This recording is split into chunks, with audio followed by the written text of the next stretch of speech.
The fundamental difference between Kenny and I is that I think hard work and achieving something through hard work is what being a man is.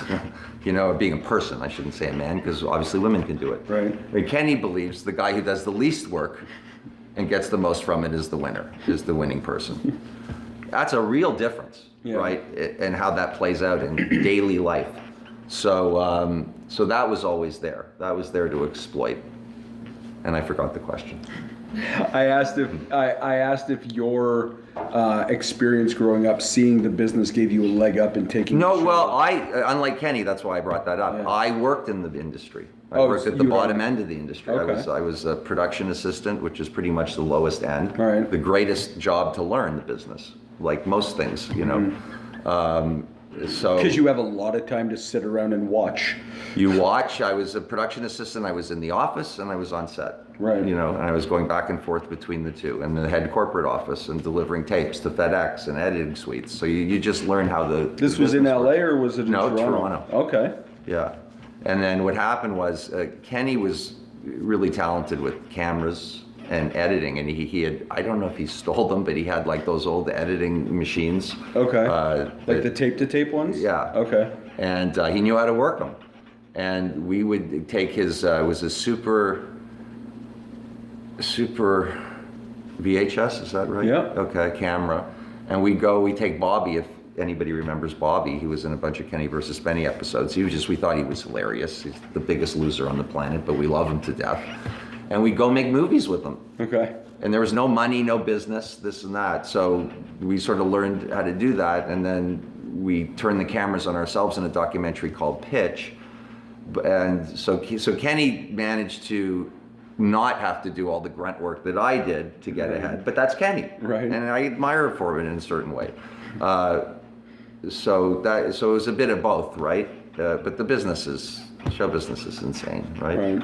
So what was it once you got the show picked up? How long did it run? 7 years. 7 years. So good times mostly. Oh, it was horrible. No, it was for real. Oh yeah, doing the show was a nightmare, especially for me. Yeah, it was, you didn't dread going to work or anything, but when you have to shit your diaper on TV, it's not, you don't sleep the night before. Can I do it? What am I doing with my life? I'm shitting on TV, like, fuck, how are they letting us do this? But it was work, right? Yeah. We had to write, not. Was there anything you said no to? Oh yeah. Yeah. Kenny wanted to do who could make more women slap them. I just didn't want to do that. Right. But I knew that we had to push the envelope of that. I mean, I think the other thing is difference between us and Jackass was Jackass sort of reveled in their tomfoolery. Right. Where we actually hated it. Okay. Especially me. Yeah. For most of the episodes. I mean, when we're, strapped together in the 69 position, it was like one of the worst experiences of my life. He smells like a dead moose.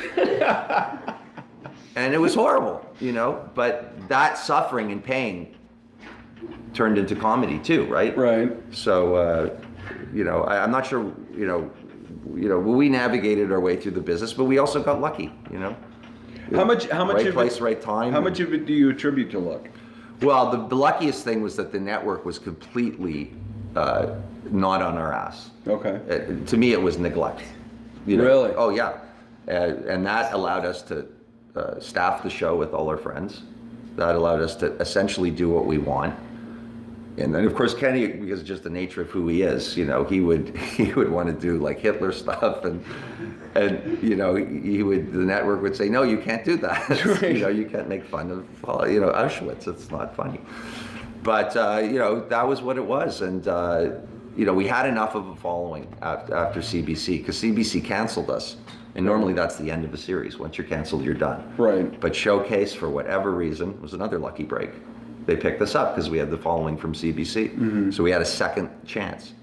So a lot of things sort of aligned with us, but it was a long, long, arduous journey to get to that point. Yeah. We lived in LA for 13 years. We slept on couches. We did all that stuff. Right. And we got a show picked up in the US. It lasted a year. We had Matt and Trey from South Park producing us. We had to I mean, a lot of shit happened, and it took a long time. What was it like dealing with those guys? Did you deal with them directly? Yes, Kenny more than me. You know, they're assholes, to be honest with you, but they're brilliant, and they put their name on our show, and they let us do what we wanted to do because that's how they produce their show. Okay. Right? It's that autonomy that you really want and creative control. So they did that for us. And so I love them. And when I say they're assholes, they're kind of assholes. I mean, if you even look at what they do and what they write, they're assholes, right? They make fun of people, and but you know, they're brilliant. They're absolutely brilliant, and they're so fucking rich. And I'm here. Right.